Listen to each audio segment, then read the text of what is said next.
تو اصل میں نواب مرزا داغ کا دور جو ہے وہ شروع ہوتا ہے۔ داغ نے معاملہ بندی کو مومن کی ثقافت اور درد مندی سے نکال کر شوخی اور بانک پن عطا کیا۔ داغ کی زبان خالص اردو کا بہترین نمونہ ہے۔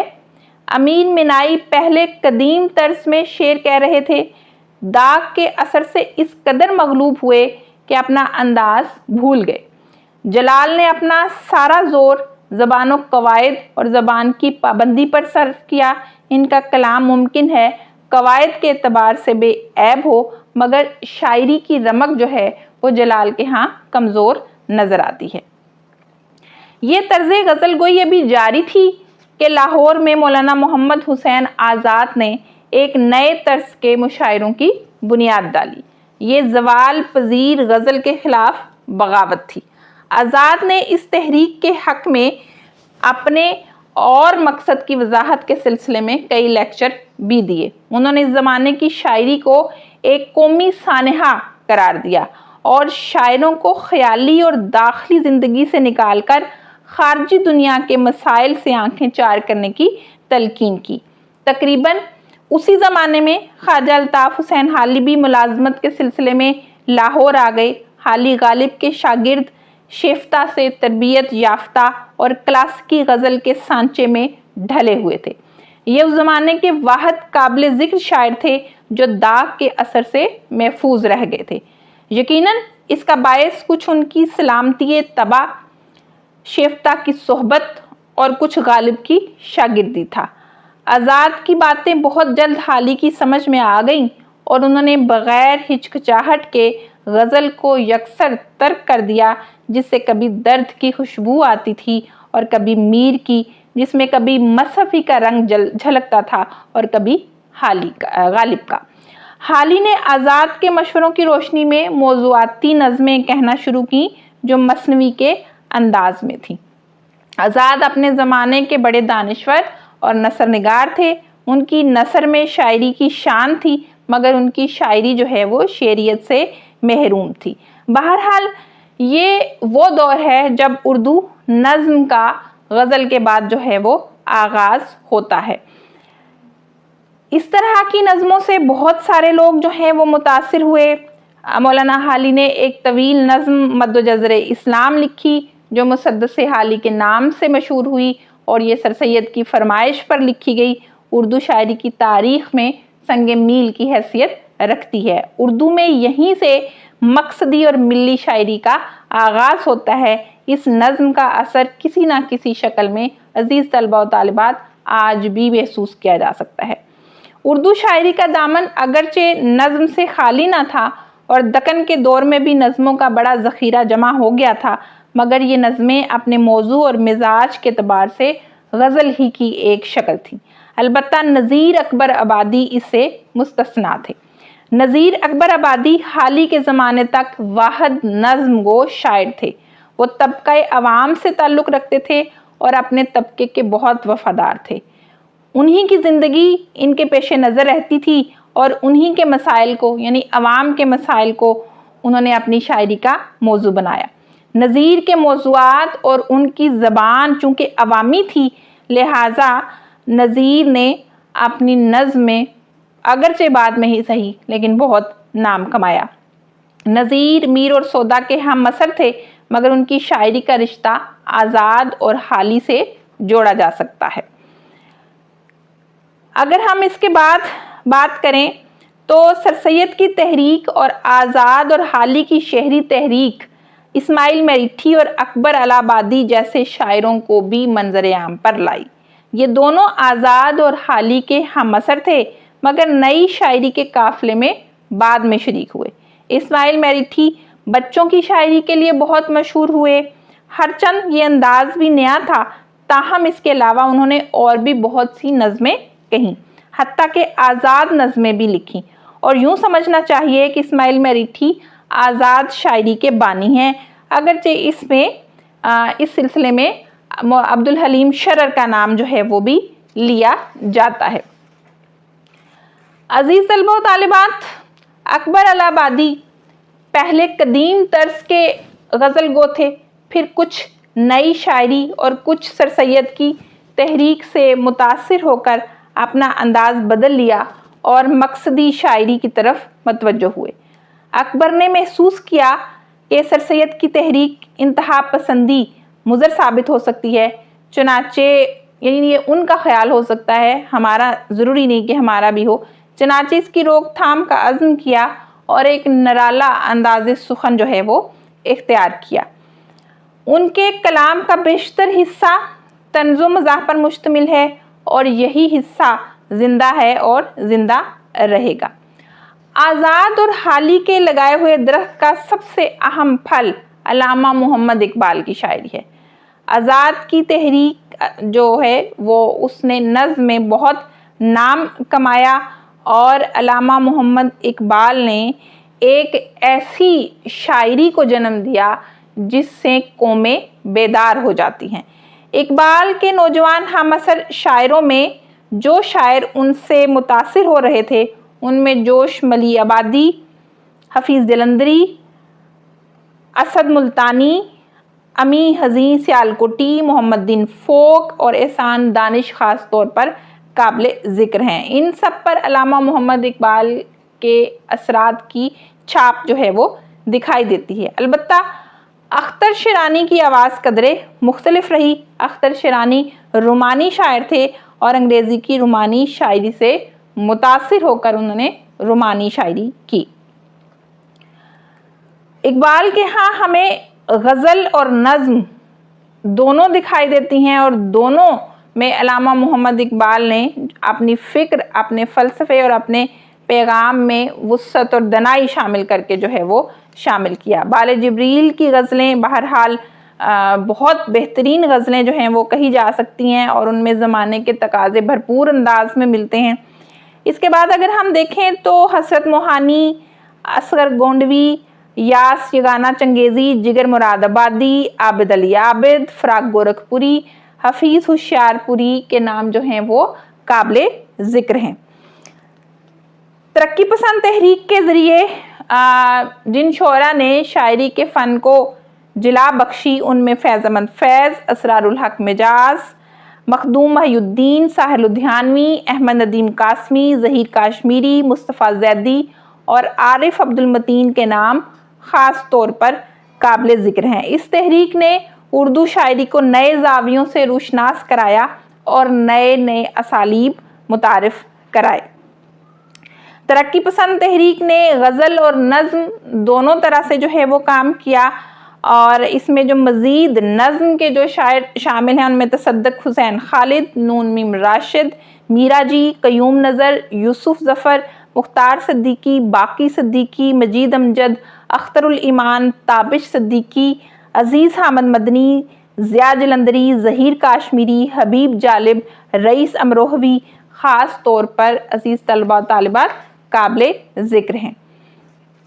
غزل کی ابتدا میں ترقی پسند اور حلقہ ارباب ذوق دونوں تحریکوں نے جو ہے وہ اس کو رد کیا، لیکن قیام پاکستان کے بعد حالات کچھ اس طرح سے ہوئے اور ایسی فضا پیدا ہوئی کہ غزل کو پھر سے اپنی سخت جانی کا ثبوت جو ہے وہ فراہم کرنا پڑا اور رفتہ رفتہ غزل بھی شاعری کی فضا میں چھا گئی اور نظم کے ساتھ اس نے اپنا مقابلہ جو ہے وہ جاری رکھا۔ سوائے نون میم راشد کے سبھی شاعر خواہ کسی بھی دبستان سے تعلق رکھتے تھے غزل کی طرف مائل ہوئے۔ میرا جی اور مجید امجد خالص نظم کے شاعر تھے مگر وہ بھی غزل کی زلفوں کے اسیر ہوئے بغیر نہ رہ سکے۔ قیام پاکستان کے بعد غزل کو پھر سے قارئین اور ادب کے جو لوگ ہیں انہوں نے اپنی دھڑکن بنائے رکھا۔ جن شعراء نے اس صنف کی خون جگر سے آبیاری کی ان میں ناصر کاظمی کا نام خاص طور پر قابل ذکر ہے، ابن انشا، احمد مشتاق، سلیم احمد، نعیم صدیقی، سجاد باقر رضوی، صوفی تبسم، منیر نیازی، شہزاد احمد، قتیل شفاعی، ظفر اقبال، محسن بھوپالی، سحر انصاری، ادا جعفری، طفیل ہوشیارپوری، ساغر صدیقی، محسن احسان، بیدل حیدری، شکیب جلالی، جون ایلیا، جمال احسانی اور مظفر وارثی کے نام جو ہیں وہ سر فہرست ہیں۔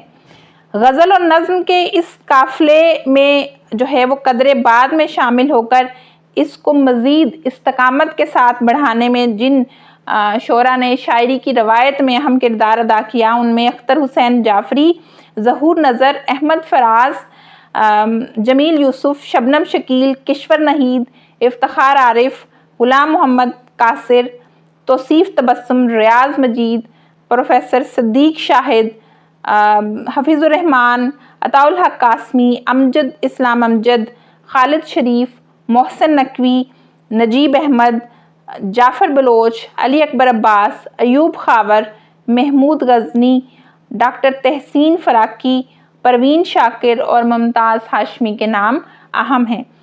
20ویں صدی کے آخر کی اگر ہم بات کریں تو الیکٹرانک میڈیا جو ہے اس نے بہت اہم کردار ادا کیا ہے، اور اب تو اردو شاعری میں ایسی شاعری بھی وجود میں آنے لگی ہے جو طے دار ہے۔ بہرحال اس پہ ہم بعد میں تفصیل سے جو ہے وہ بات کریں گے۔ تو عزیز طلباء و طالبات، یہ تھی اردو شاعری کی روایت جس پر ہم نے جو ہے وہ بات کی۔ تو اردو شاعری کا آغاز جو ہے وہ بھی دکن سے ہوتا ہوا دکھائی دیتا ہے۔ اردو شاعری نے بہت سارے مراحل طے کیے جو ہم نے مختصراً آپ کے سامنے جو ہیں وہ پیش کیے۔ اردو شاعری کی مختلف جہتوں اور اقسام پر بھی ہمارے لیکچرز جو ہیں وہ ہوں گے۔ امید ہے کہ اردو شاعری کی روایت کو سمجھنے کے لیے آج کا لیکچر آپ کے لیے بہت ہی فائدہ مند ہوگا۔ اپنے کمنٹس ضرور دیجیے گا اور ہمیں دعاؤں میں یاد رکھیے گا۔ اگلے لیکچر تک کے لیے اپنا بہت سارا خیال رکھیے گا۔ اللہ حافظ۔